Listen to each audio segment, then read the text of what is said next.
everyone, so this is Onyx Angel, and once again, my apologies about my appearance. I cannot find my brush, and I still have that canker sore right there, so you just have to deal with it. Plus, it's like going on 10 p.m. at night, and who cares about their appearance when they're going to bed soon anyway. Alright, so today's video is going to be on rumination and the brain, which is basically the brains of people with major depression ruminate differently. So rumination, we've all done it before. It's that pattern of recursive thinking where you focus on your negative mood as well as the causes and the consequences of it. For people diagnosed with major depressive disorder, also MDD, rumination is often a big player in the disease. Rumination has been shown to prolong episodes of depression and to increase people's risk of developing new depressive episodes. Because of this link between rumination and depression, scientists have been very interested in how brains of people diagnosed with major depressive disorder operate when they ruminate. How this compares to the brains of people without a depression diagnosis. So the hope is that by understanding the neurocorrelates of rumination, we can arm clinicians with the best tools to diagnose and treat depression. We might also learn something about rumination and the brain in general. So recently, researchers at Stanford University invited people diagnosed with MDD and people who were free of any clinical diagnosis, control participants, to have their brain scanned using fMRI. They would have their brain scanned using fMRI while they performed a number of tasks designed to induce rumination.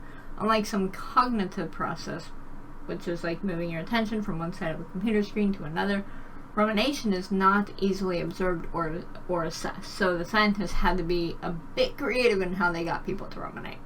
While in the fMRI scanner, people were asked to do several different tasks.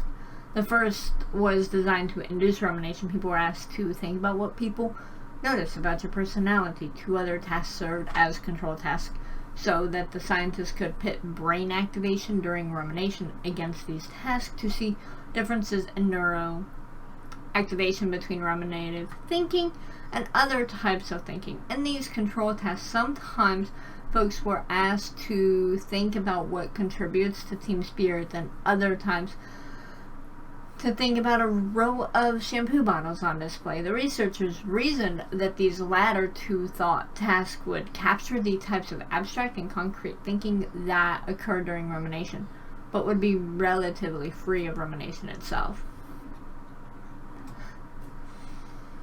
When the researchers peered inside everyone's head to see how people's brains operated during these thinking tasks, they found some pretty interesting differences between the MDD individuals and their control counterparts. Specifically, the MDDs had greater activation than controls during the rumination task in a part of the brain called the anterior cingulate cortex. Thought to be involved in mood regulation, the anterior cingulate cortex may be infusing more emotion into the depressed individual's ruminations than controls. So, depressed individuals also had greater activation in the, I don't know how to pronounce it, amygdala, I think. The almond-shaped region deep in the brain that is a major player in negative emotional reactions. Finally, and perhaps most interestingly, MDDs showed greater activation in the prefrontal cortex, DLPFC, whereas I've mentioned before, our working memory, cognitive horsepower, is housed.